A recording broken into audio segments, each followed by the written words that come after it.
of you. Yeah, are they still playing there, Wakefield? Now the gents, we are live. Sorry. Carry on. I apologise. I'm just letting you know we're live, so you don't swear. Yeah. Nah, you can swear if you want.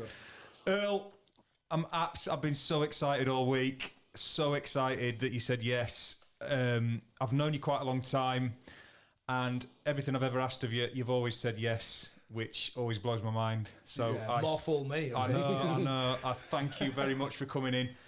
Me and my little lad made a special trip to Junction 32. There's a rugby shop in Junction 32, and he's now part of the rugby academy at his school, which means he gets to wear a special tie.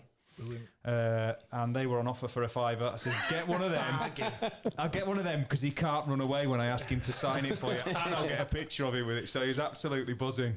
He's buzzing. So yeah, if you want a cheap rugby ball, get yourself to Junction 32. How the hell are you, mate?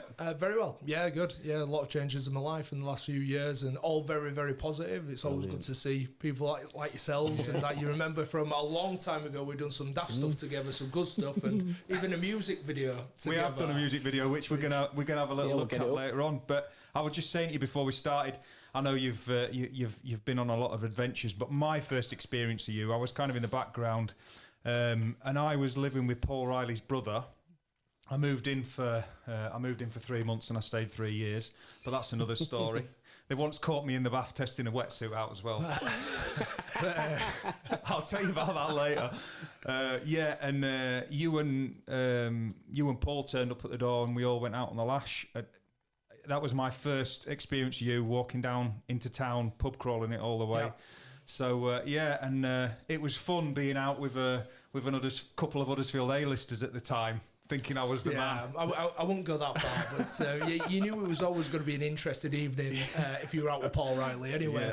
Yeah. Visage days. Visage, notorious. I've been in there and kicked out of there with him on a few occasions, but an absolute legend of a bloke as well. So I'm very lucky through my rugby career, surrounded by some fantastic people, fantastic players, even better blokes, and Paul Riley's right up there. Absolutely crazy. He's a nut job at times, but tell you what, he'd do absolutely anything for you, and someone that I love being around and still class as a very good friend to this day. I've not seen him for a while, but I do follow him on Facebook. And is he still involved in rugby, Paul? Do we know? I don't think so. No, I know that he went into trying to do some coaching and things like that, but life moves on, and you've got to work for your money, haven't you? You've got to earn your crust to pay your mortgages and things like that. And Paul just works hard. And now and again, I see him driving past in a white van, beeping at me, giving me rods and usual sort of lads banter. Brilliant. But yeah, what a guy. Yeah, he's a good lad. That famous picture of him with blood all over his face, it always pops up. Yeah. Rugby League legends, yeah. So thank you very much for coming in. Where have you been today? I believe you've been down Birmingham. Yeah, Birmingham. My current role now is Managing Director of Midlands Hurricanes Rugby League team. So I left the Giants after 16 years of playing, and then another 8 years on top of that of being in the commercial department, looking after sponsors and hospitality, and got offered the role of Managing Director at Midlands Hurricanes. So it's a definite transition from being a sports player to the business world, but one I've just grasped with two hands, and one of those opportunities where you think, can I do the job? Could I do it? Should I do it? Instead of worrying about it, I just went, yep, I can do all of what you've just asked, even if I didn't understand it, and just ran with the ball, as it were. And it's going quite well so far. There's a few changes I've made, or that we are making as a club. And it's an exciting time, a very exciting time. We're the only professional team in the Midlands, and that's about the expansion of the game. So we are trying to expand the game, grow the game of rugby league, because I think we all know that it needs it. Yeah, well, my dad's obsessed with rugby league and pretty much forced it on me as a kid, but kind of sent me the other way a little bit. And he had me up paid edge in Sidewoods Rain. That was enough to put anyone off. Mate, probably not you, though. That's where I started. To be fair. Underbank Rangers. Yeah. My dad was coaching up there, one of the younger teams, but he dragged me up there and he had me up there in the rain and sleet and Sidewoods, and that was in June. So, can imagine what it was like in the winter. I see, it's got its own microclimate up there, on top of a mountain. It's wild. Mate. Dunford Road. That's it, that's in summer, like you say. So you might be able to unravel one of my childhood mysteries. What does the term lock and load in rugby league mean? Lock and load? I don't really know, to be honest. Who's been teaching you this? My dad. That's where you went wrong, pal. That's why you don't like it. He spent about 3 years at Underbank shouting, lock and load, lock and load. I still ain't got a fucking clue what it means to this day. That was brilliant. Maybe put a shot on someone or something, like a big hit. I don't know, mate. But Lock and load. Closely followed by, get your fucking hands out your pockets, lad. Yeah. Now that one I understand and I remember. Freezing your balls off. I used to get up, you great wet lettuce. That's what I had. Yeah, that was off of mum. So, I understand, were you born in Cleethorpes? Is that where you were born? Technically, I was born in Grimsby. Wow. Yeah. Born in Grimsby. But brought up in Cleethorpes for a couple of years. And the reason being is my dad was in the Merchant Navy. And my mum lived in Cleethorpes and with a family business. And then my dad got into the police in Huddersfield. So that's why I moved to Huddersfield at 2-year-old. And that's where you moved. Where's your dad now? Is your dad still with us, still around? He is. He's just moved out of Meltham, actually. He's been there for all of my life, apart from obviously the first couple of years. So 41 years he's been there, and he's just moved to Netherthong. So he's getting old, his old boy, and he needed to downsize a little bit. He wanted to be closer to the pub, closer to a shop, and he's happy. Right? He's the most social person I've ever met. He's ridiculous. I'm wondering whether I know. Do you know his dad? I've probably seen his dad in Village at some point. Does he go at Vic or Swan or? No, it's more Travs. Yeah, Travs. He's in Travs most weeks now, and he's like, he lives a single life. He has done for a long time. He's got a lot of friends, and he lives his life like that. Just enjoys himself, and Good on him. He's happy in his own way. He's cantankerous. He's getting older. Very, very stubborn, so no wonder he hasn't remarried and things like that. But how old is your dad? How old's your old man? Just gone past retirement age, so I think he'd be 60. He's either 67 or 68 now. So did he retire in police force? Yes, he did. He did like 25 years, I think they do. So he went to CID, worked in Huddersfield, and then he worked in immigration, terrorism, murder squad as well. So he got fairly high, but it was a different era then as well. So they were all lads as well, all best mates. They all did stuff together. There were a few lads in Melbourne that were coppers. When I played football there were 2 or 3 lads that were at coppers. Yeah. Remember? And then I feel like we need to get your dad on the podcast after that resume. That guy, he has got some stories. Oh, yeah. Do you think he'd do something like this? He probably would do it, to be fair, because he was going to write a book, and I think as he's just got older and started just doing other things, he's got tons of stories. Unfortunately, like a lot of people that get a bit older, he's had a stroke and things like that. It's not quite as. He is sharp, he's very sharp, but not quite as quick as he used to be. But a legend of a bloke in himself as well. So I don't think I've ever met him. So growing up, personally, we heard quite a lot about your uncle, I believe, the wrestler. Is he actually your uncle? Have I got that? That's correct, yeah. And do you remember him? Did you spend any time with him? What sort of a character was he?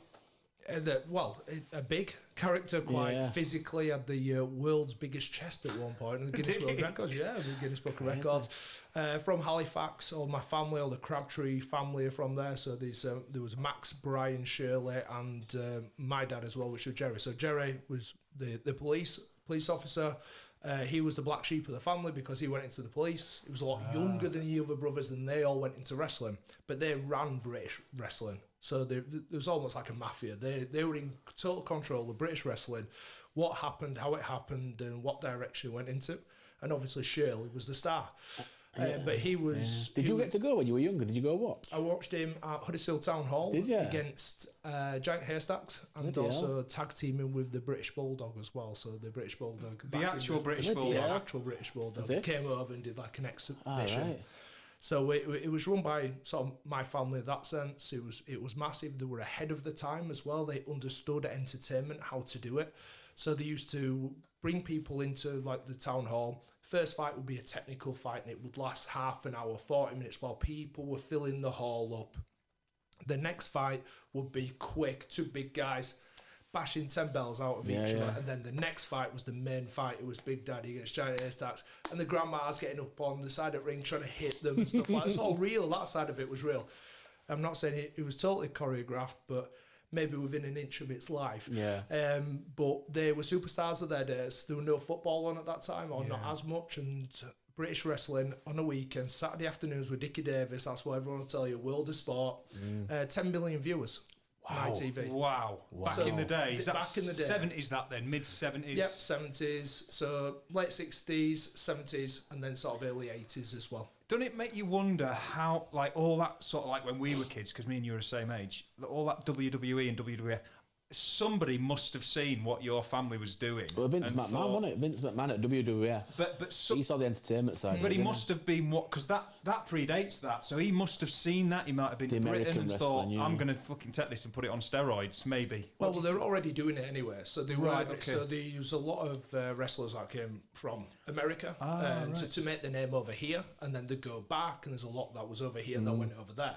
So they'd already cottoned onto it, but it did. I mean, if you watch the documentary of Vince McMahon, it's unbelievable. And that isn't just a corporate animal. It's incredible. So when I retired, I got invited out to Florida with WWE with the idea of that I would train with them and just see if it was something I fancied. At this point, I was 34-year-old.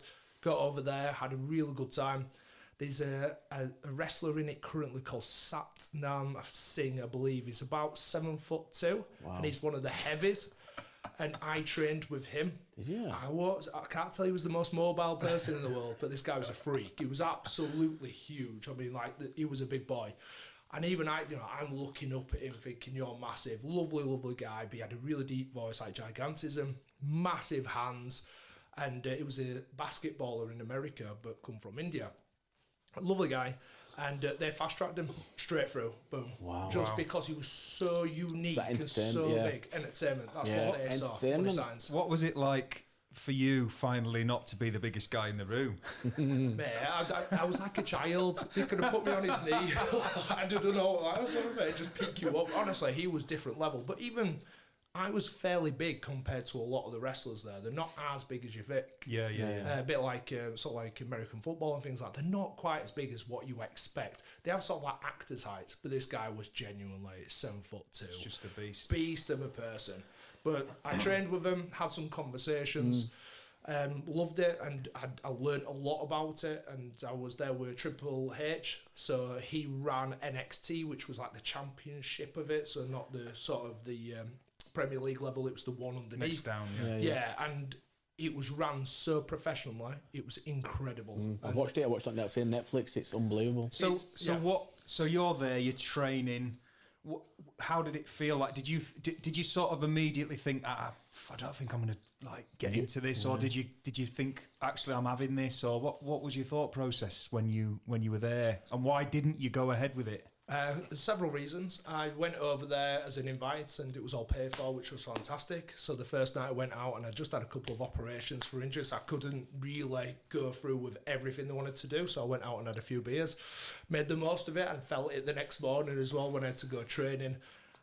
But I just wasn't that keen. I was more keen on understanding the business as opposed to me wanting to be an athlete. I've just trained and done 16 years as a professional athlete. Getting smashed every week. Running into brick walls. And then you've got all these young athletes, and there was gymnasts, there was American football, there's a basketball. All in the 20s, jumping off ropes, acting like typically American, right out there, just absolutely nuts. And I'm stood there thinking, what the bollocks am I doing here? Yeah, what am I doing here? So I learned a lot from the business side of things and understood how they ran things, how professional it was, and what their expectations were, which blew my mind. And then went away from it, and they said, look, it'll take you 5 years to get to a level where you could make a living out of it and be successful. But that's the risk. Yeah. After 5 years, you might get binned off. And also, you're at the 40 mark then as well, aren't you? Exactly that. Yeah. But where are you going from 40-year-old there? You want to be in your 20s learning your trade. Yeah, you get to 25 and you're bossing it then for the next few years, aren't you? Well, you look at the ones at the top now, is it Batista? The ones that have gone into acting, aren't they? Where they're, there's a couple of... Somebody was telling me the other day that The Rock... in every film he's done, he's been sort of not airbrushed, CGI'd up to make him look even bigger. He's not. I don't know whether there's any truth in that, but I can imagine it maybe in a couple of his films they have made him bigger than. But obviously they get battered every week, don't they? I know it's choreographed, but they do take an absolute pounding, don't they? But they've got into the Rock's always the main one, and he's made millions now, probably more than what he ever made at wrestling. But that was the next move after when they got to their top, like getting to Earl's age, you get to 40. That's what they got to for 20 years of wrestling. Onto the next, like Earl's played rugby for 20 odd years. Go and jump in a ring for another 10. Yeah, it's so physically. I mean, I've got arthritis in my elbow. My nose has been broken that many times. It's ridiculous. In fact, I've had it straightened to a certain degree, I think they pretty much said there's only so much we could do for that, pal. And I'm like, cheers, yeah, thank you. Yeah, you're not going to Hollywood. All right, mate, cheers. But you are right. And there's a wrestler that's just not retired as such, but being let go recently called Luke Menzies, who was named Ridge Holland. He played at Salford and played like some of the sort of lower level rugby as well, but got the opportunity to go into wrestling. And he's been very successful, fought on NXT, gone to some of the bigger level ones as well. And unfortunately, he's just been let go. And he's been doing that since I went out and trained with them. Wow. And how long ago was that? So I went out when I was 34, so maybe 9 years ago. So he's been in the system since then. And he's fought all around the world and done really, really well. Had a few bad injuries as well. He's just had another operation now. And unfortunately, he's been let go. He'll continue doing stuff, probably on the circuit, doing different bits over here. And he will be one of our highest profile British wrestlers. But that's the sport, mate. It's ruthless, and they just get let go of you at any point. There's some really, really interesting podcasts recently, Joe Rogan specifically, with loads of the sort of like wrestlers that were famous when we were kids. Hulk Hogan, Bret the Hitman Hart, not Bret the Hitman Hart. He did a really good episode with Undertaker. Really good episode. Yeah, and he did one with who's the guy that used to go woo woo? Ric Flair. Yeah, Ric Flair. And they're all of them are running like marijuana businesses in America. That's like the thing. They're all doing it. All of them. It's legal over there, isn't it? So it's really interesting listening to. I mean, we lost Hulk Hogan the other day, didn't we? But fascinating insight into the thing that. And I'm sure it was Ric Flair was saying that one of the big things the wrestlers do is go to Japan. But in the 70s and 80s, when these wrestlers were going to Japan, the Japanese were paying them in cash. Right, like $40,000 in cash for a fight, and then they're having to get the cash and somehow get it back to the UK. It's like the stories they were telling, so interesting. That's the equivalent now to the Jake Paul YouTuber, isn't it? Yeah, like he's taking YouTube to the. He's going to fight Joshua, isn't he, soon? Yep. 6 rounds for what they said. What is going to happen in that? You know what should happen, don't you? But is it going to happen? Surely that's the question mark. It could do some serious damage. That's what about. It's could kill the sport. If he really goes for him, which I don't think he will. No. He's not going to go and knock him out, is he? I know, well, there's a lot of people giving him a lot of stick, actually, Joshua, for taking the fight on. And I understand it from some perspective, but from a business point of view, from my perspective, if I was of that calibre and you could just toy with someone, you could actually embarrass him just for a bit of fun and still get paid a wedge. And I think that's the only way he comes out of it. You're talking millions as well, Jake Paul said 200 mil each. Oh, well, that's not even funny. 200 mil each. They said he could lose his legacy and, destroy his reputation. Yeah, you're all right. I'll be all right what you think of me. They can have my legacy and reputation for 200 million. 200 mil. In tatters anyway. But it's the fact that everyone's they'll buy on pay-per-view. We'll all watch it. We'll all go to a pub and watch it, I think. Is it Netflix? I believe it. I think it might be Netflix. Fight, so. We've already paid for it. There you go, it's out there. You like Fire Stick on your phone? Get rid of it. Hey, don't be telling the general public about my Fire Stick. I've only just renewed it. 60 quid for a year. No, fascinating. I've always wanted to sort of delve into the wrestling side of it because I've never discussed it with you and I never knew how much. Half of me sort of half expected you to say, "Oh no, that was kind of before my time. I didn't really have too much to do with it." But I mean, that in itself of you going to the States and doing some, they should have filmed that. You could have made a right documentary on that. Yeah, unfortunately, it's not worth 200 mil, is it? The night before when he went out, it'd be better watching, wouldn't it? It was good, actually. I remember that more than I actually did the training session. Oh, brilliant. I do like a night out, though, I won't lie to you. So I feel that rugby mentality as well. It's that lads, it's sporting mentality. It is, a little binge drink, nothing wrong with that. Are you a little bit like us now?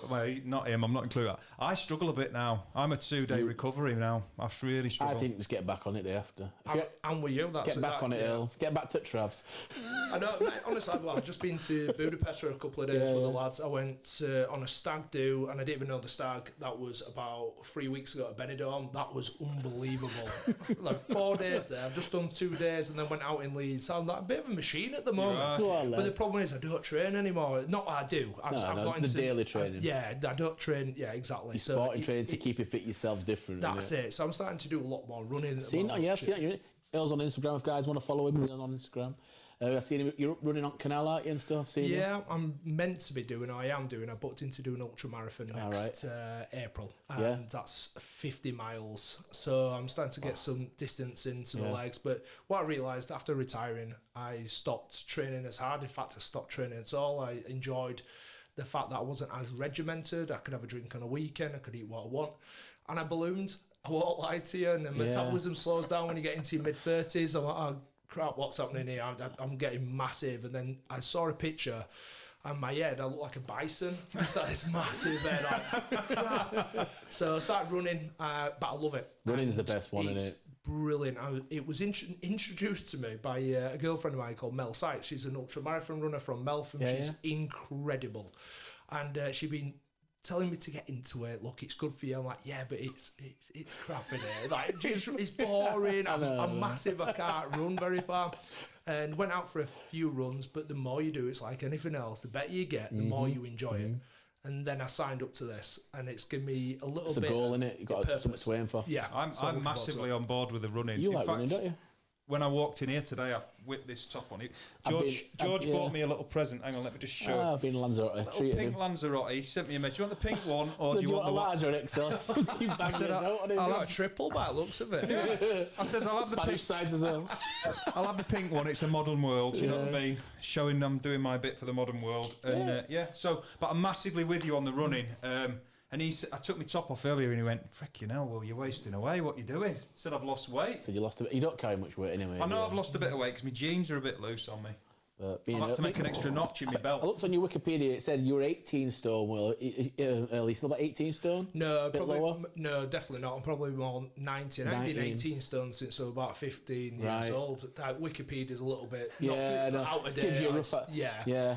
So probably about 19 stone, but I got up to 21. Are you ready? But when you stop playing? When I stop playing, but when I start lifting weights as well, I start putting size on. I get really heavy, and I just don't think it's good for me. Same. So I do lighter weight at the moment. I'm trying to cover a lot more distance. If I could do 40 miles a week, then I'm quite happy with that. So doing some decent runs. I'll get out tonight, do 10k tonight. You do 10k? Talking about 10k, have you ever done the Meltham 10k? Because that is a killer. No, I haven't. Is that where's the head? Yeah. You come out of the cricket club, and then you run straight up to where the you go straight up to Travs. My brain's not working. No, you don't. You go up towards where the telescope is on the top by the golf course. Do you know what I mean?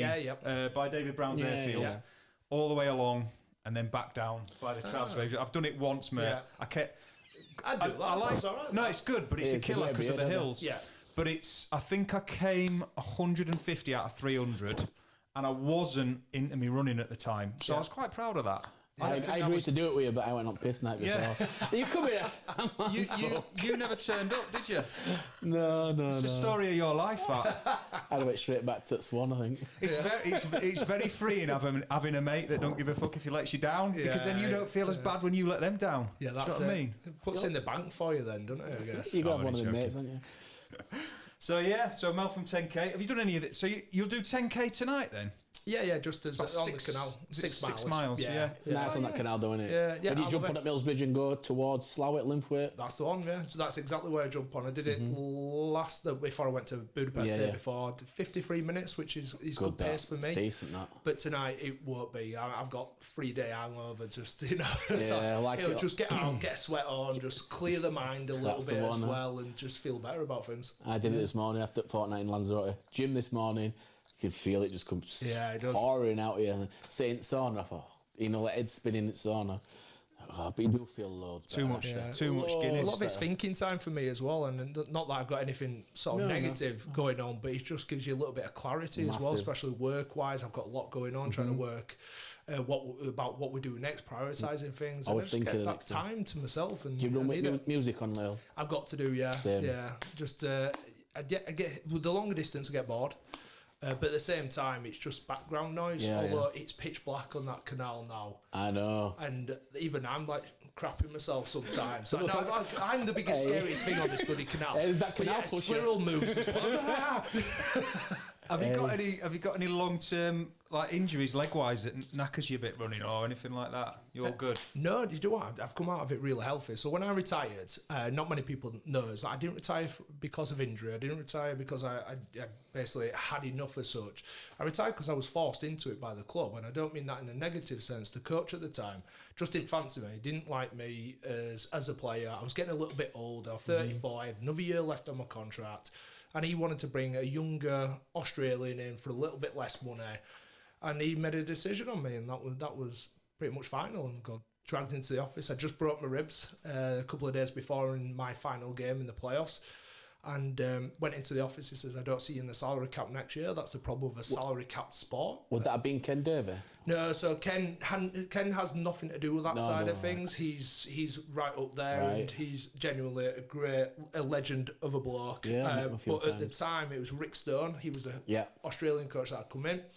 He come in halfway through the season. Right. He was making his changes for the next season, the squad that he wanted. Just didn't see me in his plans for the future, so I had to make a decision on what I did.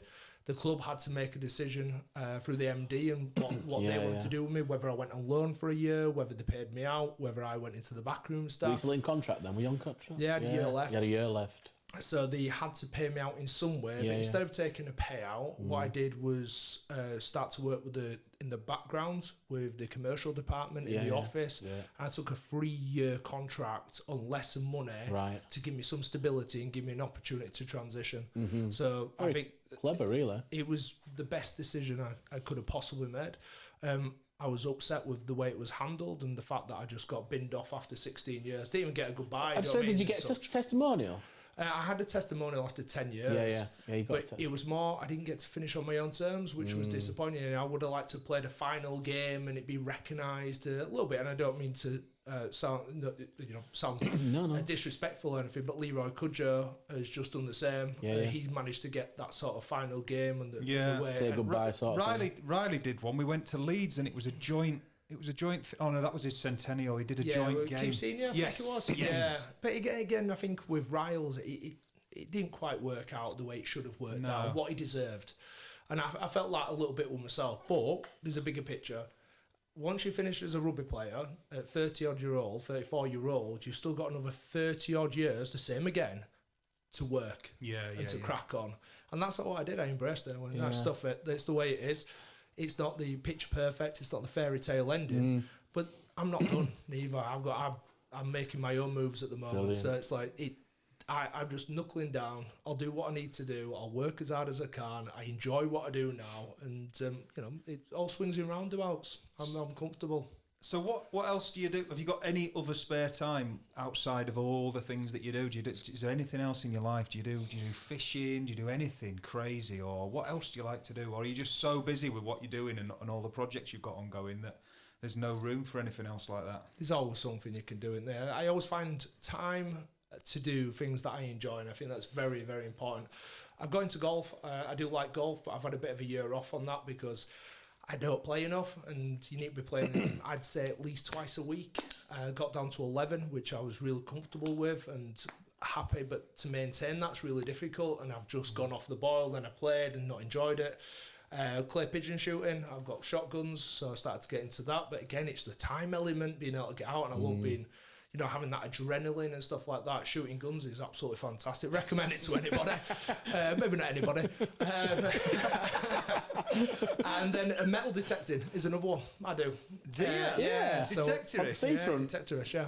That's right. Yeah. What have you found? Come on. I've seen you. Now you've just...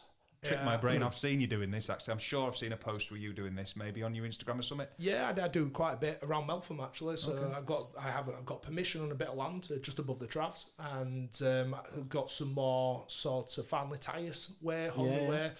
And then I've got some in Marsden as well. Just obviously have a beer, and you're in pub and you have a chat. This is what I do. They go, got a detector inside of it. The amount of people that must have been driving over those moors, just like, and then look to the left. Eorl Crabtree, metal detector. Crabtree with a metal detector. Stood in a field. Patty Guinness is. That's the way I do it. Have you seen me? Have you found out there? Yeah, tons of stuff. Yeah, you find a lot of rubbish, and it's hard to explain. It is a nerdy sort of thing to do. do, and I wouldn't consider myself a nerd in that typical sense, but I do like history. So I found quite a lot of coins. Really? Yeah, nothing of particular value, like Georgian coins and stuff, a lot of pennies and things like that, but the old ones, not spendable ones. And me and my little boy, and this is, I've got it on my Instagram somewhere, we found a gold wedding ring, a wedding band on a bit of farmer's field, so got in touch with him and said, has anyone lost anything? It had the hallmarks on it as well, so I know exactly what it was, where it was from, 1904, from Sheffield, I think it was. 1904? Yeah, tiny little wedding band, wouldn't even go around my little finger. And got it, I took it down to the jewellers, just have a little look and get a price on it, worth about 400 quid. Yeah. But that wasn't what it was about. It was about me and my little boy. Spending time, core memories, and we found that together. And he remembers it, and we talk about it as well. I bet his head absolutely fine. I know my little lad's had a couple of metal detectors. They're not quite as respectful of them when they're young, are they? So he's been through a couple of them, but he does love it. He does love it. I think the best thing we've found, though, is one of them old Coke cans from the 70s with the weird ring pulls on. We haven't found anything quite as exotic as a wedding band. Find a lot of those. But the thing is, that what people don't realize, I've got a lot of buttons as well. Now, it sounds really ridiculous. Not that I collect buttons, but if you find some buttons in a field, it means the land has been worked. That means there's been workers on there, they've been building on it, they've been ploughing the fields, wherever it is.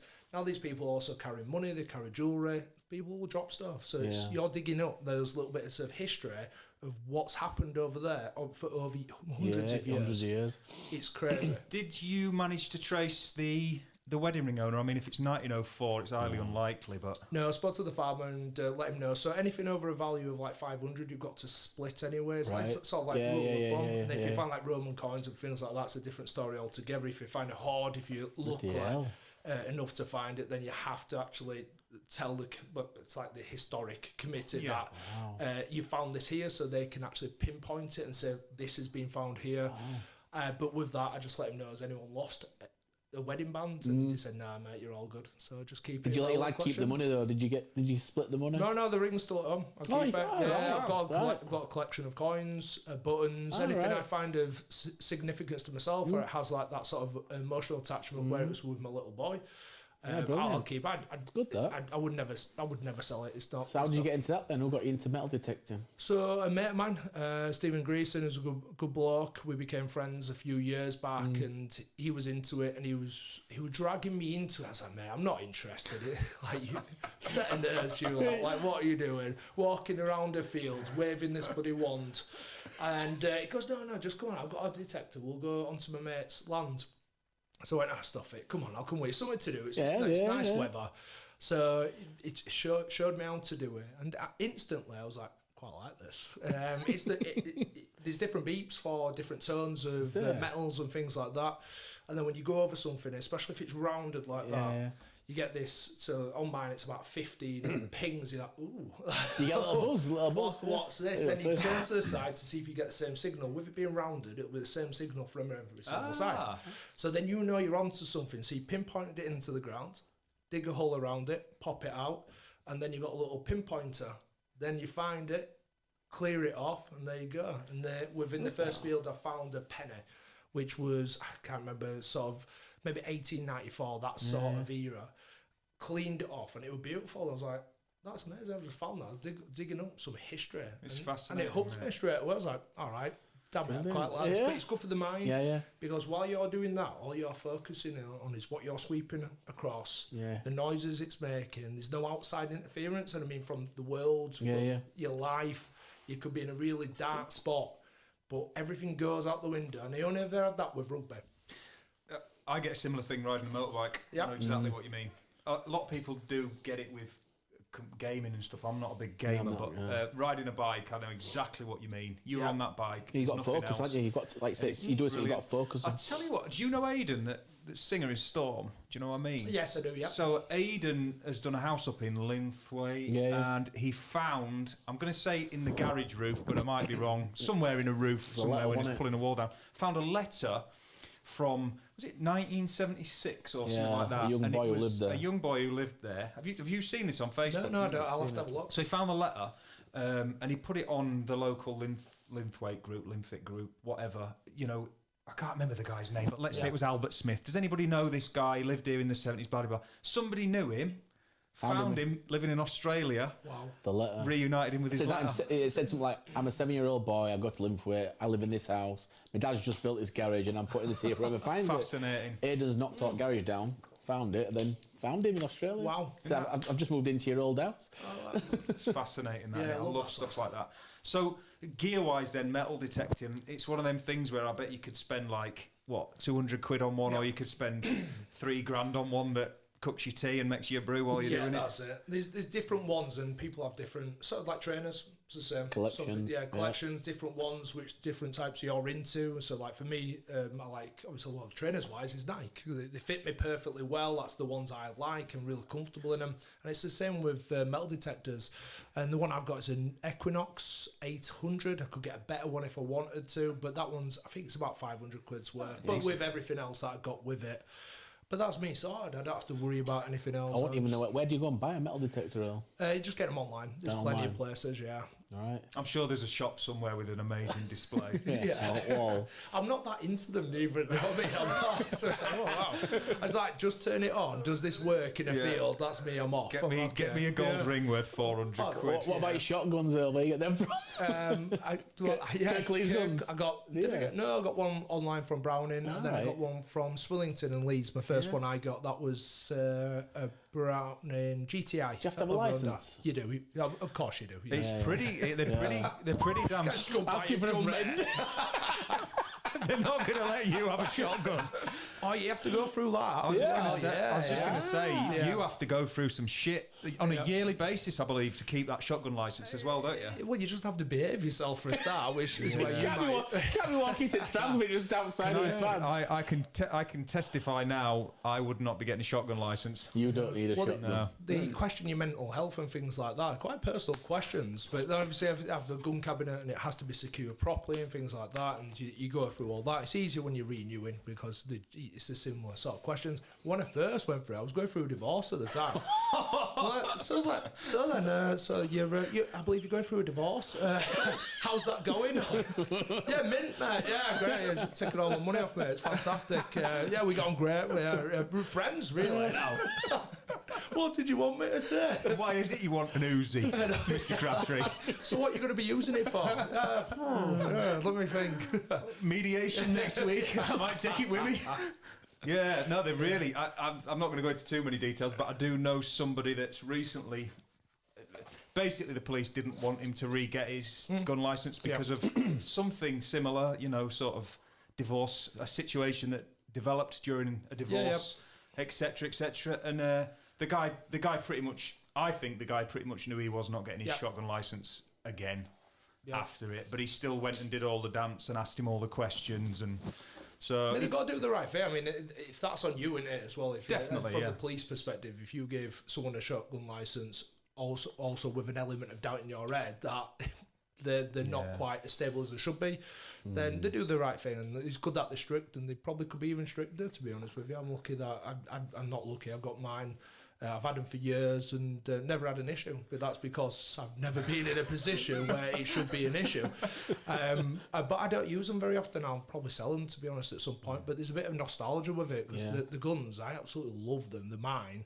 And I bought them a few years back, and I just love the fact that I can go out and do some shooting whenever I want to do it. It's a little bit of sort of testament to your, self-testament to your own psyche as well, when you know that you're all right to pass these tests to have these guns, because, like you say, they are quite strict. So if there's any doubt in the mind that you've got psychopathic tendencies, you're not going to be allowed them. Do you know what I mean? Like, it's something in society you can still get a gauge of somebody over. If they've got a licence for that, then touch wood, they're all right, like upstairs. Something I've always wanted to do is clay pigeon.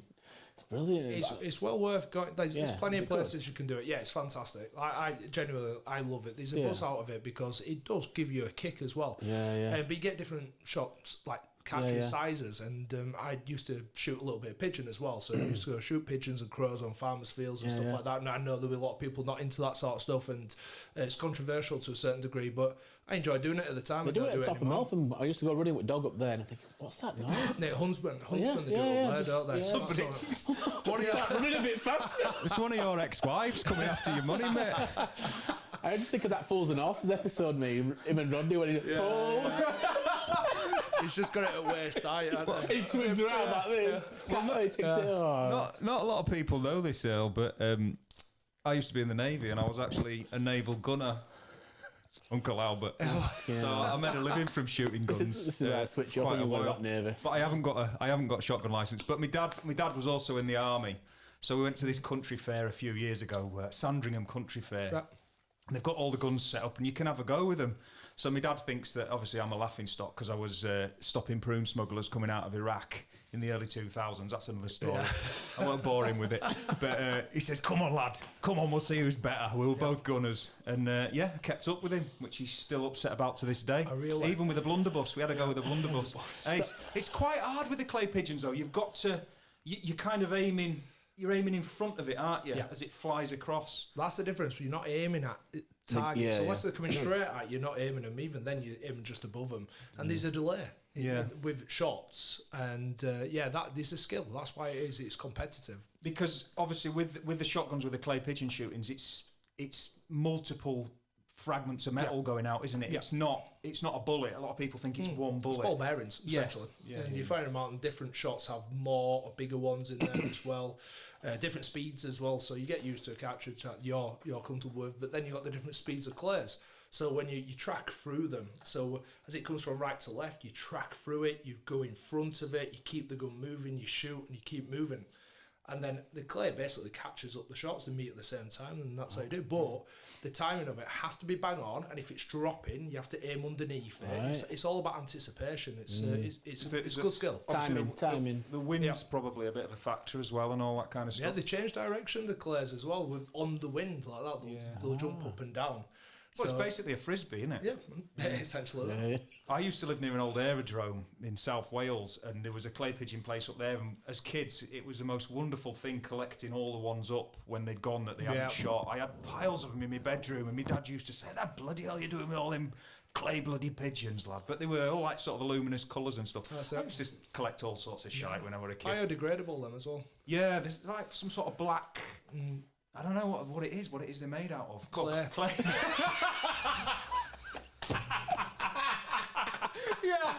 You think bastard. That's some answer.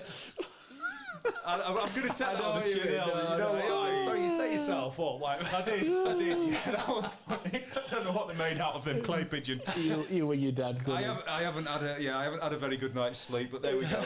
So we go out for a pint and he pulls out. George goes into his wallet and he pulls out his little Navy card. Forces ID card. Forces ID card. Every time we go out, Earl, every time where someone wants to see some ID or is a queue to get in, I'll just get it out.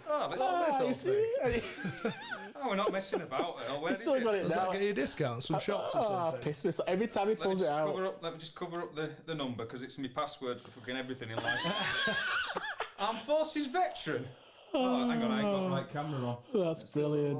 This one here. Armed Forces veteran. Get you on trains cheap, that Earl, as well. Yeah, I could do with that. If you want to borrow it, we'll just stick your picture over my head. I love all that stuff. I got my grandma's. My grandma in Land Army. Got her a little posthumous. Posthumous, is that the right term when they're dead? Little badge from the government to recognise her time in the Land Army. So nice. Yeah, little salute to her. But yeah, I need to recover from the clay pigeon comment.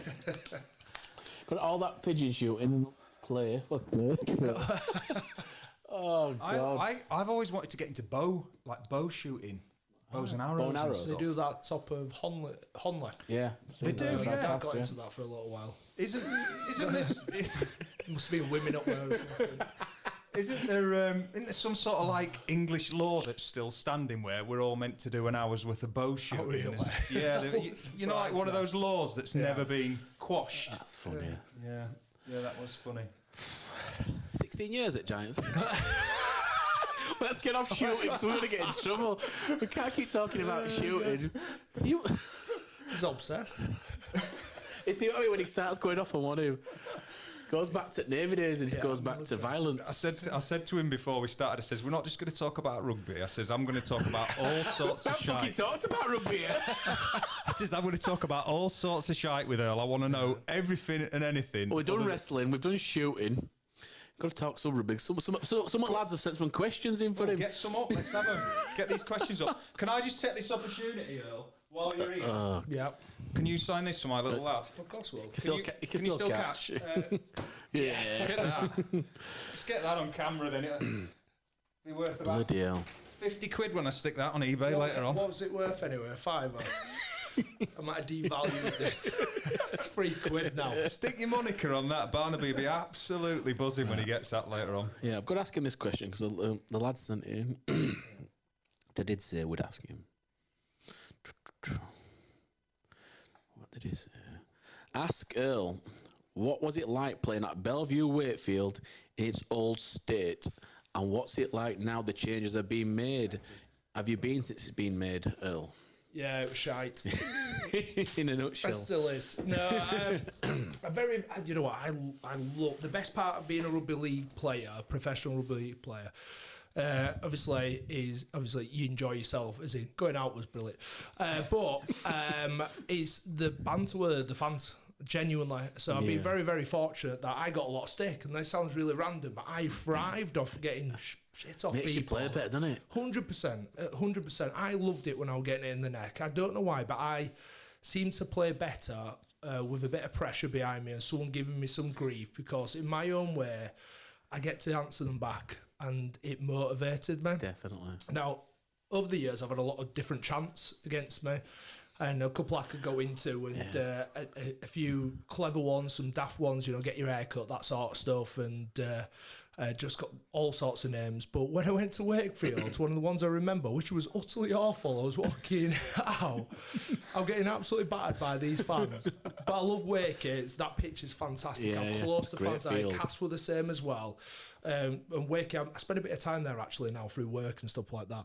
And it's just improving all the time. I love what Wakefield have actually done under Matt Ellis, especially at the moment. They're doing just an amazing done all job. the stadium up, haven't they? It's good. It works really well. They're getting good attendances after the drop down. They're deserving exactly what they're getting. They're getting their reward.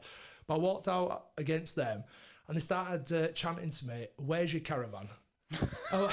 So where's your caravan? I'm like, all right, fair enough. I do one of those again. You look around, going, they're talking to me. Call me a gypsy and stuff like that. All right, fair enough. But the worst one they did was, "Where's your Shirley gone?" As in my uncle. Oh. Jesus, that's him. Bloody hell. All right, wow, okay. So there's your level.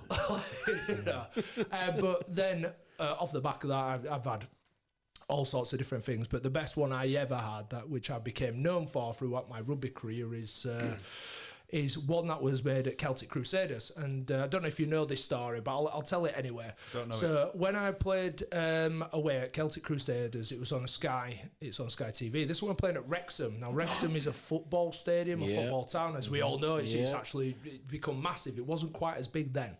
So playing at Wrexham, and the game got stopped. It was on Sky Sports TV because a load of football fans there that were basically demonstrating against us for playing rugby in their football stadium. So they threw a load of footballs on the pitch. So they had to stop the game while they cleared off these footballs. So we all stood there like looking around each other going, what's going on here? And then it started off really like low, and this chant started, and this is while it's on Sky TV. "You're just a fat Robbie Savage." Fat Robbie Savage. You get looking around each other going, who are they talking about? What are they on about? And it just got louder and louder. Like, "You're just a fat Robbie Savage. Fat Robbie Savage." And the lads are looking around going, I don't think they're talking about you. It was absolutely brilliant. The problem was it was on Sky TV. So that meant every other team in the league saw this happening and heard it happening. So from then on, every game I went to, I got abused. "You're just a fat Robbie Savage. You fat." So much so, Robbie Savage himself tweeted me, "You're just a fat me son." A genuine story.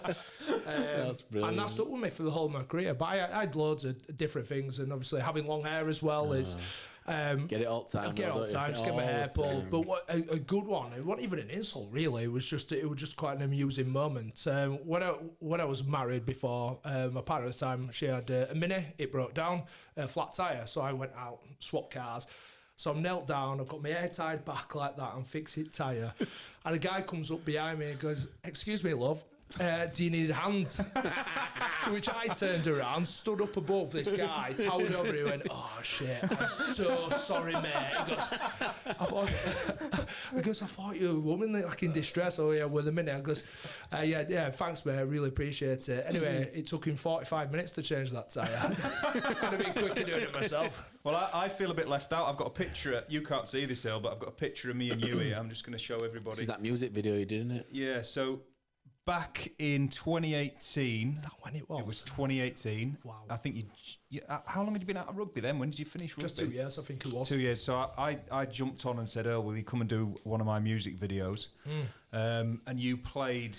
It was a play on Jack and the Beanstalk. Yeah. Kind of. Sounds a bit. I remember the video. Yeah, I remember it. Doesn't sound right when I say it like that, but it was a play on that basically where you'd captured us and we escaped. If people want to watch it, what will they type into YouTube? You're asking me now. I should know my own music. Ties That Bind. Ties That Bind featuring Eorl Crabtree, and it was Bravado Cartel then. I think there you it go, changed. people, if you want to check it out. And it's brilliant. It was all done on a green screen. We had Hannibal the Vulture, if you remember. Let me just take that off. So that's me and Earl with long hair. That's before I had my wig cut off. We also had a fire breather in there. I don't know if you remember.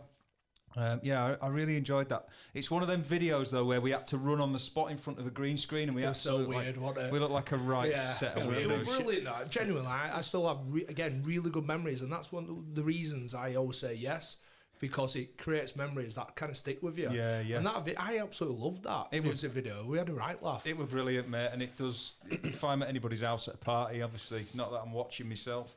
I said, "Do you know Eorl Crabtree?" That's how I get into putting my video. "Do you know Eorl Crabtree used to be a Giants player?" Did a song with me. Yeah. Did a video. Watch this. We like that, me and him. We like that. So yeah, it gets a bit of stick, that one. But yeah, it's genuinely a lot of fun. Yeah. Another thing that you've said yes for. Yeah, there you go. Can't remember what your bill was at the end of it, but let me tell you, it was nothing. I don't charge, mate. You were rocking around in that pickup truck. Yep.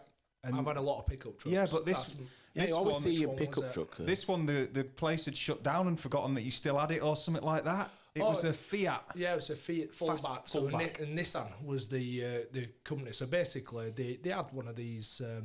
I think it was like a show car, display car sort of thing, and they just said, "Oh, look, if you want to drive this around for a little bit and do some advertisements for us." But they went into a bit of trouble, I think, at the time, and I just had it for ages.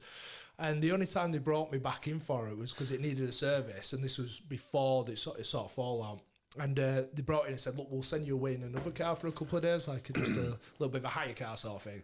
And they give me a Fiat 500. But you know, the Abarth. Oh, the proper one. Proper one. It was absolutely awesome. I could hardly fit in it, but it was like pop, pop, pop, pop when you drive. It was fast as anything. And they rang me up to say it's ready. I went, "Can I keep this for a couple of days?" It's mint. Just rolling. Do you know how funny that would have been if you rocked up to your metal detecting in your Fiat 500? Mate, I turned up to England training with Paul Riley because we both got in the same team. He had a Renault 5 GT Turbo with a dump valve. He did. Purple one as well. Fault a bit. So it was like... Mate, I know the car. It was in his front garden for about 20 years. That's it, yeah. In fact, I think he blinded himself before the Challenge Cup final. So playing in the biggest game he would have ever played in, and he was welding the car the day before. And he blinded himself. So could he play? Yeah, I think he played. He's absolute lunatic. Did you ever go in that shed out the back of his house? Yeah, I think it was... just can't picture it as such, but I remember, yeah. It was well dodge. Yeah. It was well dodge. Another question from the Giants fans this time. What do you think of the current state of Huddersfield Giants and moving the stadium?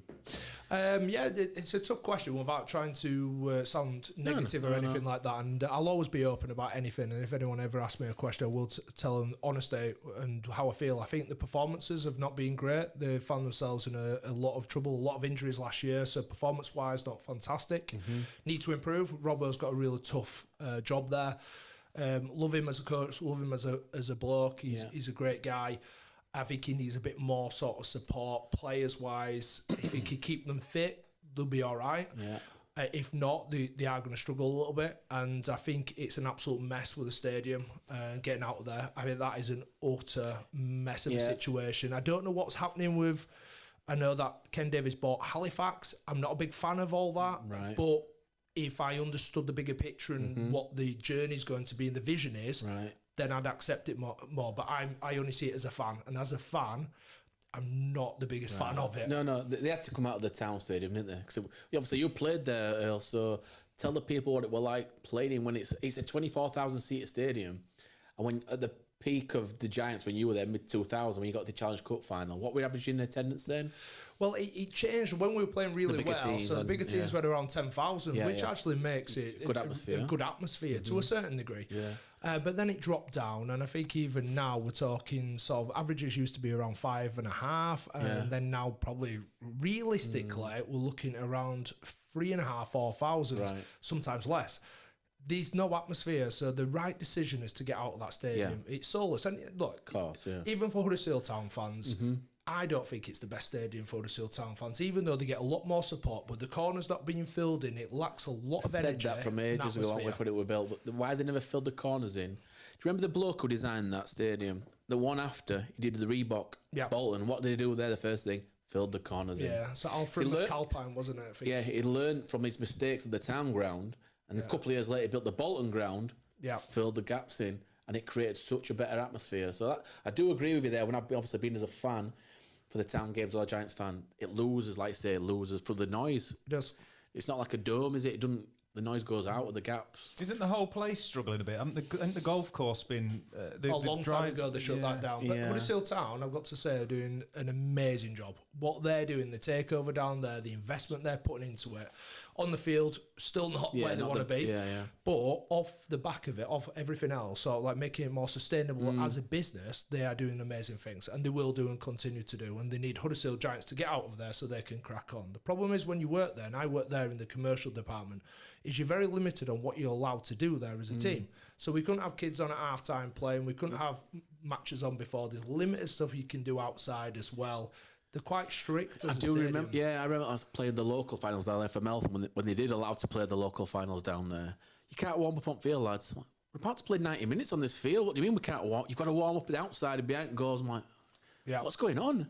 It's like they stopped our local finals being played there as well, didn't they? That's right. Yeah. And what was it? An attempt to just sort of save the grass? To save the field. It's football side of it, because they're so precious about how good the pitch is, and I do get it.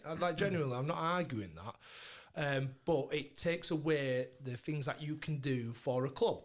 So even for the football side of things, if you could have a load of kids on half-time entertainment and kicking the ball and stuff, that's it. You could add more to sort of the atmosphere and the enjoyment of the actual game itself. Yeah. So you're limited to what you could do there. The only way you could do that is if you got rid of grass and you got 4G, which I think personally is going to be the future of most football and rugby clubs in this country, simply because the weather, the maintenance, the cost price of being able to run and maintain. They put these lights on all that night and day now. All night and day, because grass doesn't grow through winter. So how do you keep it maintained? And then you get two teams on it. It's just impossible. You're talking the top levels there, like the Premier League. It doesn't matter because the money is ridiculous. Exactly, yeah. And they've got every night and day. You go to Emirates, Old Trafford. You go on a tour, you'll see them lights on all the time, won't you? Yeah, I mean, and then fields are immaculate. I don't want to like jump on and call in anybody or whatever. And this is 10 years ago, but I did the official Huddersfield Town song in 2013, and it was through Dean Hoyle, who's the main dude, obviously. Mandy Taylor, I don't know if you knew Mandy Taylor. I did, yeah, she's passed away now. R.I.P. Mandy, loved her to bits. And I remember just getting a little bit of a bitter taste in my mouth, like as a musician. Just through, I'll give you an example. So the CD were £3. We didn't make a penny from it. It all went to Dean Hoyle's Breakfast Club. Yep. And the guy that was running the shop at the time was like, "We're not having your CD in the shop. That's £3 we could be getting for a chocolate bar." Yeah. And immediately my brain just went, there's a lot more behind the scenes in this place than I'm privy to. Now, this was over 10 years ago, Earl. Do you know what I mean? It's 2011, so it's well over. But that was my experience of the kind of thing you're talking about. But I grew up with Huddersfield Town. My dad used to take me to all the matches when I was a kid. I loved it. I think I was lucky enough to catch a couple of games as a kid at the other stadium. But yeah, well, it's just council will just let it go, aren't they? Yeah. The guy who runs town now, the American guy who owns them, Kevin Nagel. Yes, that's the one. he's literally he owns it now, doesn't he? Yep. He owns all the ground. Has he bought the golf course as well? It's all part of it, and I think there's plans for that. So Kirklees have nothing to do with it anymore, do they? What's his sort of background then? Where's he's made his money? Is it American football? I'm not sure. Football? You have to do a bit of research on that. It might be Seattle or something like that. So he's very big within and got a lot of different businesses and he stuff does have like a vision for the club, and then he's obviously needs to get back in Championship. What did you say his name was? Kevin Nagel. Whilst Will's finding out, there were a couple more questions. On about best stadium you played in.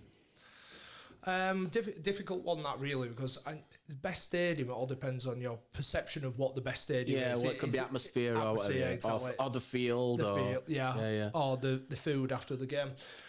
So for me, I was very lucky that I played at Twickenham, I played at Murrayfield, I played at the Millennium Stadium, played at Wembley, the new Wembley. So I played at all of those, and they were all iconic and national stadiums, which is incredible to do. That's every boy's dream, football or rugby, to play at them stadiums, and you did it. Yeah, and at Wembley when I played in was it 2009? It only opened in 07, didn't it? Yeah. When you played it final, we watching when you played it final. 78,000 people there watching that game. That's mental, but I hardly remember that. It's really weird. Yeah. But the best one I probably played is I can't remember what they call it. It's in Melbourne, Australia, and it's the Bubble Stadium. And you walk up this massive ramp into the stadium. There was just something euphoric about that, walking out feeling like $1 million playing against the Aussies. Yeah. And I think that, as much as anything, was the most appealing, the most the most impressionable moment of my career is walking against the Australians there. So I would say that. I played at Elland Road, which I loved as well. Yeah. I think in rugby league, playing even at Odsal, dump of a ground. Well, it's iconic off the rugby. So that's sorry, just to go back a little bit there, that's the Army or Amy Park. It's like a bubble stadium, isn't it? Yeah, wow, that's beautiful. Really attractive. I wonder who designed that one. Yeah, bubble dome, and it all lights up at night as well by the look of it. Yeah, it's class. So around that area as well, they had the tennis. There was a few different stadiums. It's and like a complex. Like a sports. Well, that's like at City now at the Etihad. Yeah. That's set up their campus. Sort of thing. It's unbelievable. Yeah.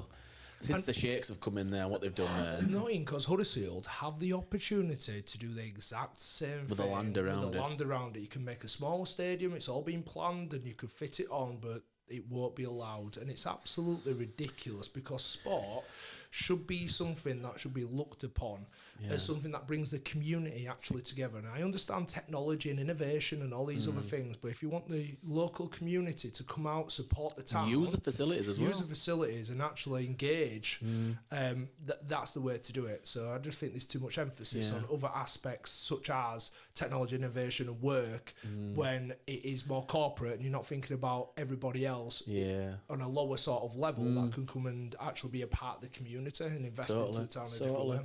I've got a bit of family just above Barcelona, a little sort of like working town called San Celoni, and my auntie's house overlooks where all the kids play on a night. Now, granted, the weather's a lot better all year round. I get that, but I tell you what, I'm stood there with I think he was 10 at the time, looking out of all these kids just playing basketball. There was a dry ice rink, if you believe it or not. Been outside playing football. Some of it was covered, but the point being there was multiple sports facilities in the centre of this working town, and my little lad's just like, can we live here, Dad? Or, and I'm thinking, or do we just sit in and watch Netflix all winter? It's like, I know we've got the weather difference, but we could do it. If we made stuff like that the centre of our communities, it's like we get stuff so intrinsically wrong in this country.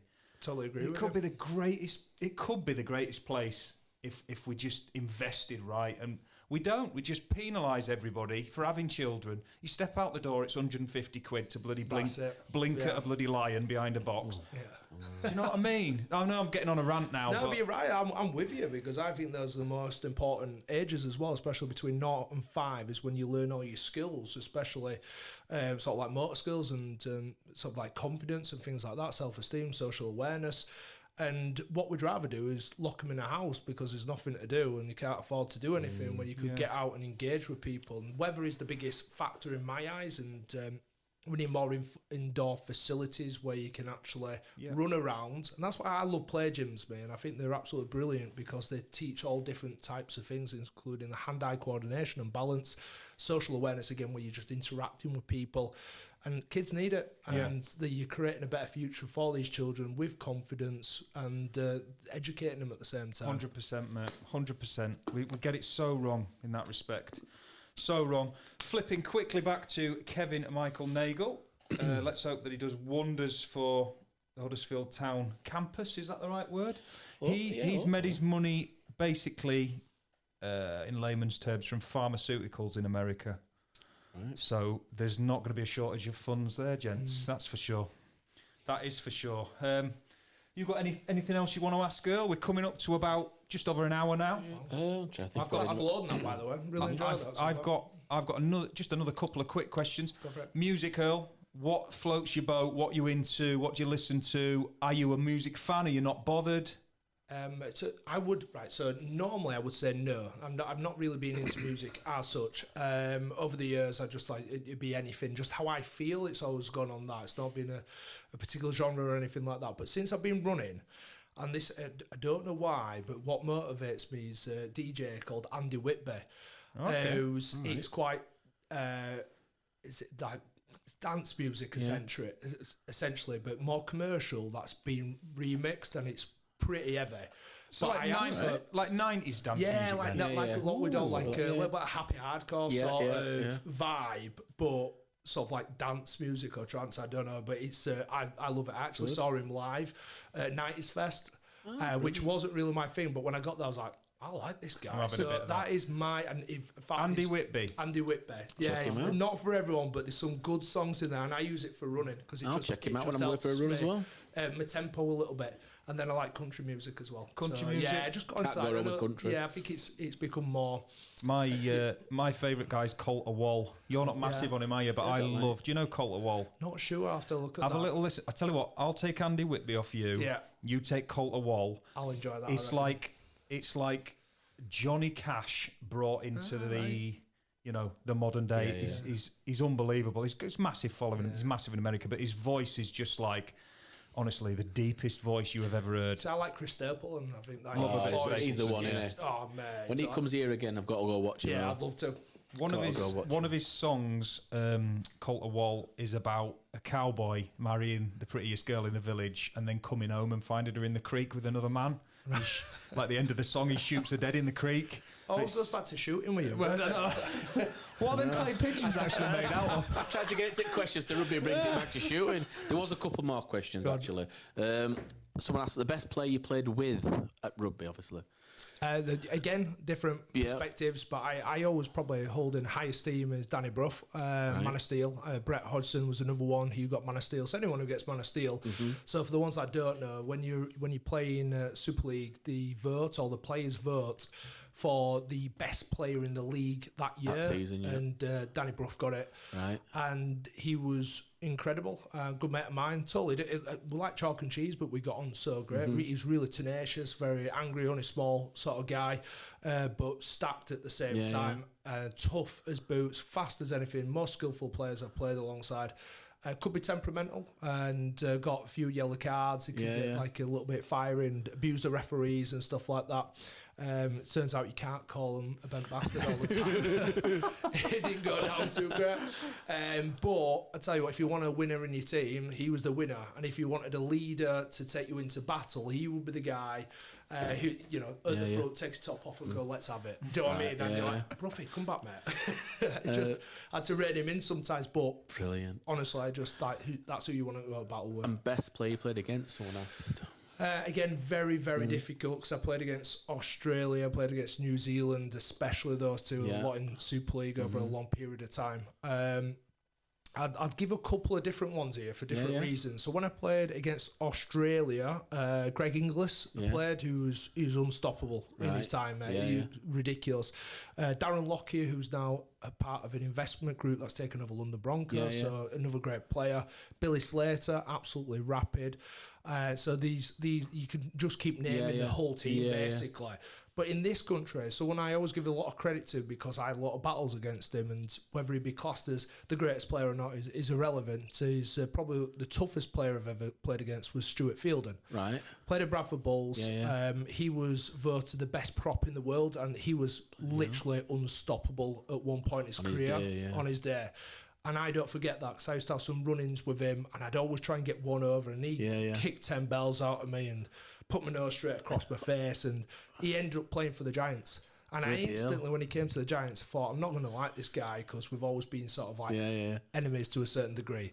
And it worked out. He was just a fierce competitor and someone that I actually admired because of how hard he tried to play the game and how tough he was. So he trained like he played. Trained like he played. I just thought he was a bit of a dick. Yeah, no, that's you do when you play against people and you go meet them or you play with them. It changes, doesn't it? Formerly an assistant coach for the Giants as well, it says here. Stuart Fielden, he did it when he retired. After he came to us to play for a little bit, he had a bad knee injury and ended up being assistant coach for a bit. And like I say, great bloke, just an incredible athlete and character, but tough as anything. Yeah. And you admire that sort of intensity that he had to play the game. Yeah. One more question: did you ever get the chance to leave the Giants and sign for anyone? Did anyone else come in for you? Yeah, a few times. Yeah. I am a home bird. I love where I live. I love Huddersfield. I don't like the centre of it as we've spoken. I love the villages around it. I think we're very, very fortunate with what we've got. I had a few teams come in, including Bradford at the back end, Wigan, Warrington came in, and that was a hard one because they came at the same time as St Helens. Both offered me decent contracts for a few years. I actually signed for St Helens. And it fell through. So not many people, again, know this but I actually signed for Saints. And there was a player called Jason Kalis who was leaving at the end of that year, and I was going to replace him. But he had an optional year and basically gave backward and said, look, I'm going to stay for another year. So Saints came back to me and said, look, the contract still stands, but it'll have to be for the year after. Right. I was like, I had to find a team for a year, and I was like, this is awkward. And I thought, nah, you're all right. And then Australia, St George Illawarra, had conversations, or we were speaking with my agent, and it just wasn't for me. Young dad, got kids, I love my children. Factor, I wasn't motivated by going to another country. I wasn't motivated by going and winning massive trophies. I was just motivated by playing for my local town club, playing the sport that I loved. And just, having my kids and my family, that's all I cared about. That's good. It's refreshing to realise it. And obviously, a lot of people think the rugby's nowhere near like the Premier League. The money, is it? Well, you'll know that. Unfortunately, not. So some people still got to go work for a living. You still work. Yeah. These lot who play football can be retired in a couple of years, can't they? Yeah. I mean, you can do okay out of rugby league, and I'm fairly privileged in the sense that I've done okay, but I'm happy. I'll always have to work, and I want to work though. That's What would the top earner be on rugby now in rugby league? It's funny, you'd have to say a name, but it's changed a little bit since I was there. International's probably around 100 grand, but you get players from anything. Younger players come through, could be on 25 to sort of 60 grand, and they're playing pretty much week in, week out. They're not massive money. No. And then you got the big boys, and at the moment, I think with marquee players, you're probably talking 250, 300 grand a year, which is still a great living. It's a great chunk. Unless you're in the UK and they want 40% of it, of course. Well, that's the thing, right?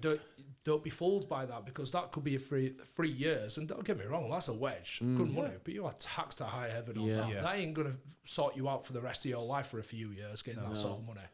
And they tend to live the lifestyle as well to a certain degree. You spend to your means. And these lads will come over. Some are smart though.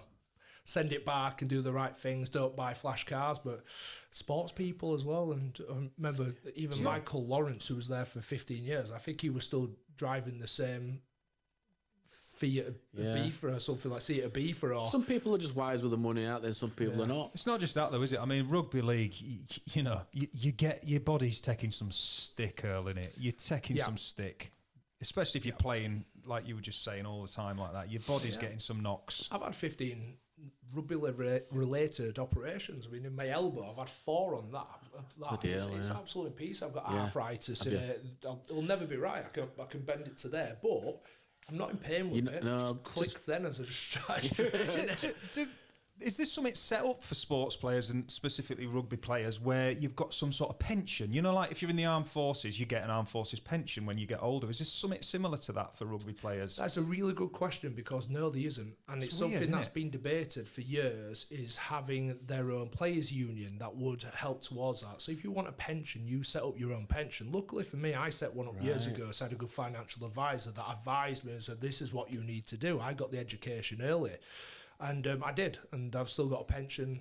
And then the next one is a workplace pension. So they're the only ones you're going to get. Yeah. But what you should be doing is making sure that you insure yourself properly, look after yourself, and those things that are boring, that no one's interested in, life insurance and stuff like that. You're 21, you're not interested. That's it. You're more bothered about going out enjoying yourself, looking like a superstar and bringing in the bucks.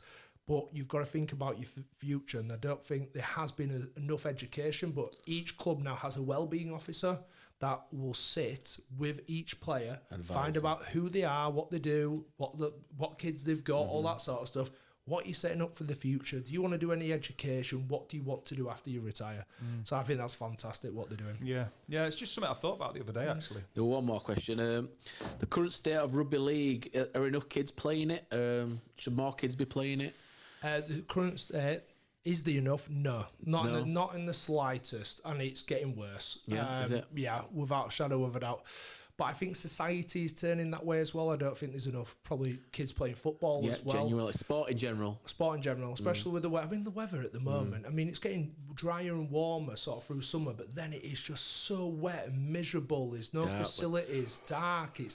It's hard to get the kids out there. Motivation that you've got to go train at 6, 7 o'clock. Yeah, for the parents as much. They'll work hard during the day, and then you get back home, you put the fire on or whatever it is, start cooking tea. Last thing you want to do is get out. I don't think there's enough. There's not enough opportunities. Weather is a massive factor. There's a subtle difference as well from when we were kids, is the fact that the parents do generally mollycoddle the kids now. And that is a fact. You know, my dad took great pleasure in putting me into an uncomfortable situation. There's no doubt about it. But it makes you the bloke that you are today. And I've truly, my old man's my hero for that. But the kids today, you know, they're just given everything. And I know I sound like I'm having a bit of a rant again, but I genuinely do think that's a factor of it. Well, social media doesn't help that, does it? Because everything is out there for kids to see, and they're all on an iPad. And I'm not saying there's anything wrong with that, because the future is obviously, it is in AI and it is technology. So kids do need to be able to use technology, especially. But then they see everything on there, and everything talking about concussion, head knocks and stuff like that. Your son's going to get hurt, your daughter's going to get hurt, they're going to have head knocks, they're going to have early onset dementia, things like that. They are being scared into not doing absolutely anything. Yeah, and right, 100%, it is a worry, because rugby's changing all the time. We're having to adapt because of insurance policies, because they won't pay out, and then there's subconcussions and tau protein on the brain, which causes can cause death. Yeah, in football, they stop the heading. You can't head the ball up till, is it 10, 11-year-old now? And what is it in rugby? When does full contact come in? What age can it? For us, I think rugby league is like 8, but in rugby union, it's like 12-year-olds. And I think that's got its own issues. If you're not teaching kids how to tackle properly, but then they're lowering it as well, which I do get. Right. But I think even rugby union lowered it to waist height at one point, and the backlash it got off it was ridiculous. They gave backward and changed it back to chest, like there. Well, and I do understand that, though. I was stood on the touchline on Saturday at, I'm going to say, Pontefract Collieries. Watching your lad. He plays for Sherburn White Rose, and my lad actually headed the ball, a proper head. And all the parents were talking about the fact that, didn't like him heading the ball. Yeah. And I'm stood there thinking, God, my son. Get in there. Get in there. Yeah, it is crackers, that. And again, they're not headering leather balls on pigskin. You know what I mean? They're light as feathers now, aren't they? I'm sure rugby balls will have changed over the years as well. Didn't your old man head the bloody goalpost or something? Yeah, my father, jumped up for an header, then headed the goalpost, knocked himself out. And explains a lot. Exactly. Didn't somebody say to you that he was never the same after it? Yeah, he said he woke up, thought he was fucking Elvis. He still does. Well, listen, guys, we have cracked out an hour and 20 minutes. I'm still smiling. I'm still laughing from my stupid clay pigeon shoot. That's going to get some comments. That's going to get some comments. Earl, you put a smile on my face, mate. Pleasure, mate. Such a positive energy, and the world's a better place for having you in it. Thank you. Can we get a Don't Tell the Missus, please, down the mic? Don't tell the missus. There we go. Nice one, Earl. Thanks, Earl. Happy Christmas as well, everybody. Yeah, this is the Christmas special and we haven't mentioned it. Merry Christmas. Merry Christmas.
the ties that have bound me.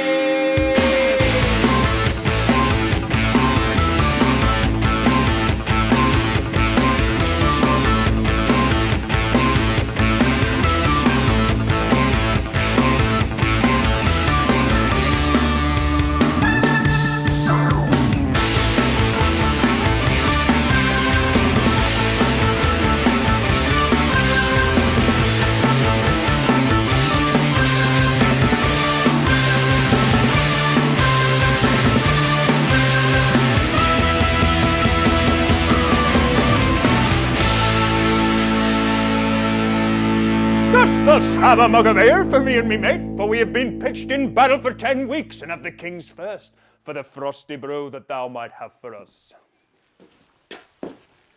What a day.